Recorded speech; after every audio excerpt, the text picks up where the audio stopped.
আজ শেয়ার করব নরম তুলতুলে সরু চাগলি পিঠা। না লাগবে ময়দা, না লাগবে আটা, না লাগবে চালের গুঁড়ো। নরম তুলতুলে এই সরু চাগলি পিঠা একবার যদি আমার মতো করে আপনারা বানাতে পারেন, বাড়ির সবাই খেয়ে আপনাকে প্রশংসা করবে।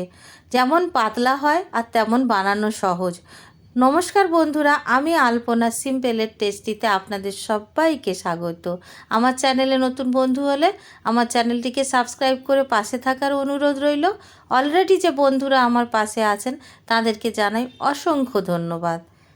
আজকের এই নরম তুলতুলে সরু চাকলি পিঠা বানাবার জন্য লাগবে এখানে সুজি 1 কাপ। তো মিক্সার জারে আমি 1 কাপ সুজি দিয়ে দেব। সঙ্গে যোগ করব 1 টেবিল চামচ ভরা ভরা নারকেল কোড়া। ফ্রেশ নারকেল কোড়া দিতে হবে। আর এখানে নারকেল কোড়া দেওয়ার পরে দিয়ে দেব একই কাপের 1 কাপ জল। তো 1 কাপ জল দিলে এটা কিন্তু ভরে যাবে মিক্সার জারটা। তো মিক্সার জারটাতে যদি আপনাদের মনে হয় একসাথে ব্লেন্ড করতে অসুবিধা লাগে, তো আপনারা কিন্তু দুবারে ব্লেন্ড করে নিতে পারেন। যেহেতু আমি ছোট মিক্সার জারে দিয়ে আপনাদের দেখাচ্ছি, তাই সেজন্য এই কথাটা আপনাদের বলে দিলাম। খুব ভালো করে চামচ দিয়ে এইভাবে মিশিয়ে নিতে হবে। তো আমি এইভাবে ভালো করে মিশিয়ে নিয়েছি। এখন আমি ব্লেন্ড করে নেব। খুব মিহি হয়ে যাবে ব্লেন্ড করলে। তো দেখুন কত সুন্দর ব্লেন্ড হয়েছে, একদম মিহি হয়ে গেছে। এইভাবে মিহি করে কিন্তু ব্লেন্ড করে নিতে হবে। একটি মিক্সিং বোল নিয়ে নিয়েছি, তার মধ্যে নিয়ে নেব। সঙ্গে যোগ করব আরও 1 কাপ জল। তো 1 কাপ জল আমি মিক্সার জারে দিয়ে খুব ভালো করে মিক্সার জারের মধ্যে যতটুকু লেগে আছে পুরোটাই কিন্তু এইভাবে জল দিয়ে নিয়ে নেব। তাহলে কী হবে, একটুও নষ্টও হবে না। আর জলটা আমি দিয়ে দেব। তো 1 কাপ সুজির জন্য কিন্তু 2 কাপ জল লাগবে। তো আরও বেশি লাগতে পারে। সঙ্গে যোগ করব স্বাদ অনুসারে লবণ। লবণটা দেওয়ার পরে খুব ভালো করে মিশিয়ে নেব। তো এখন লবণ মিশিয়ে নেবার পরে আমি ঢাকা দিয়ে রেস্টে রেখে দেব। 15 থেকে 20 মিনিট রেখে দেব। তো 20 মিনিট পরে আমি ঢাকা খুলে আমি আপনাদের দেখাচ্ছি সুজিটা ভিজে যাওয়ার পরে কতটা ঘন হয়েছে। তবে হাতে সময় না থাকলে 10 মিনিট ভেজালেও কিন্তু হবে। তো আমি এখানে দেখিয়ে দিচ্ছি কতটা পাতলা হয়েছে। এটাতে কিন্তু আরও জল দিতে হবে। তো আরও একটু পাতলা করে নিতে হবে। যত পাতলা করে নেব পিঠাটা তত পাতলা হবে। আর যদি মোটা করে নিই ব্যাটারটা, তাহলে কিন্তু পিঠাগুলো মোটা হবে। যেটা আপনার পছন্দ সেটা আপনারা করে নিতে পারেন। তো আমি অল্প অল্প করে জল দিয়ে এখানে 1.25 কাপ মতো জল দিয়েছি। 2 কাপ আর 1/4 কাপ জল দিয়েছি। দিয়ে খুব ভালো করে মিশিয়ে এরকম পাতলা করে নিতে হবে ব্যাটারটা। তো সাইডে রেখে দেব। এখানে একটা ফ্রাইং প্যান গ্যাস জ্বালিয়ে বসিয়ে দিয়েছি, তাতে 2-4 ফোঁটা তেল দিয়ে দিয়েছি। তেলের মধ্যে একটু দিয়ে দেব জল ছিটিয়ে। আর একটা টিস্যু পেপার দিয়ে মুছে নিচ্ছি। যে কোনো কটনের কাপড় দিয়ে মুছে নিলেই হবে। 2 হাতা ব্যাটার নিয়ে এইভাবে দিয়ে দেব। দিয়ে আর এইভাবে ঘুরিয়ে নেব। তো কতটা সহজ দেখুন। আমি ননস্টিকের পাত্রে করছি, আপনারা কিন্তু যে কোনো পাত্রে করে নিতে পারেন। ননস্টিকে করলে অনেক বেশি ইজি হয়। দেখুন এইভাবে যখন একটা হয়ে যাবে, তুলে এইভাবে ছিদ্রযুক্ত থালার উল্টো দিকে আমি এইভাবে রাখবো।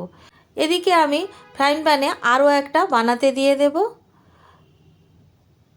ছোট চামচ নিয়েছি তাই দুবারে দিতে হচ্ছে। আপনারা বড় হাতা যদি নেন তাহলে 1 হাতা দিলেই হবে। আর এইভাবে একইভাবে ঘুরিয়ে নেব। তো আমি এইভাবে আপনাদের কাছের থেকে দূরের থেকে করে দেখিয়ে দিলাম। দেখুন একটুখানি ছিদ্র থাকলে এইভাবে একটু ব্যাটার দিয়ে দিলেই হবে।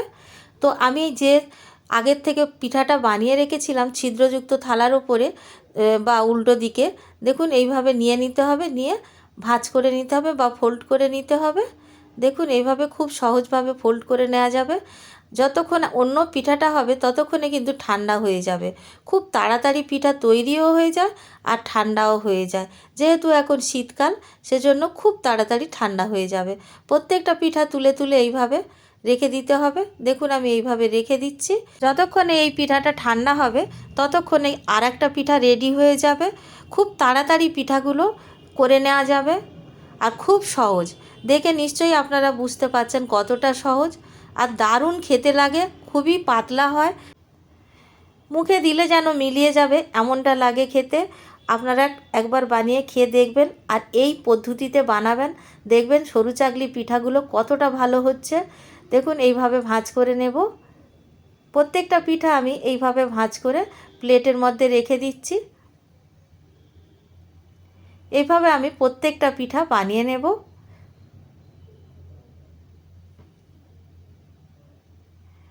যত বানাবেন তত মজা লাগবে এই পিঠাগুলো।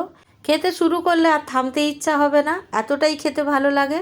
আপনারা গুড় দিয়ে খেতে পারেন, যে লিকুইড গুড়গুলো খেজুরের পাওয়া যায়। যারা মিষ্টি পছন্দ করেন না তারা যে কোনো তরকারি দিয়েও খেতে পারেন বা ডাল দিয়েও খেতে পারেন, নারকেলের চাটনি দিয়েও খেতে পারেন।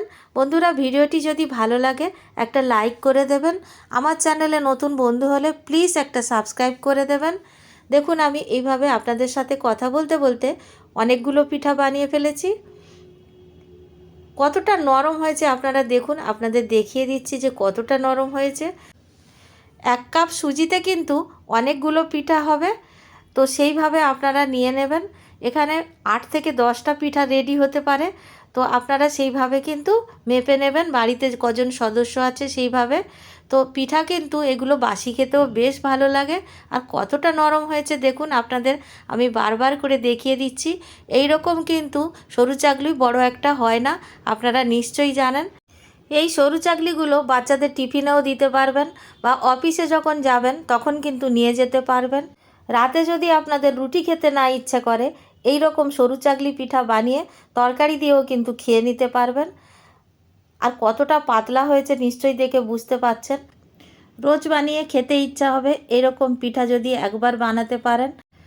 খুব সহজভাবে আপনাদের দেখিয়ে দেওয়ার চেষ্টা করেছি বন্ধুরা। বাড়িতে বানালে কেমন লাগলো কমেন্ট করে জানাবেন। রেসিপি যদি ভালো লাগে একটা লাইক করে দেবেন। আমার চ্যানেলে নতুন বন্ধু হলে সাবস্ক্রাইব করতে ভুলবেন না যেন।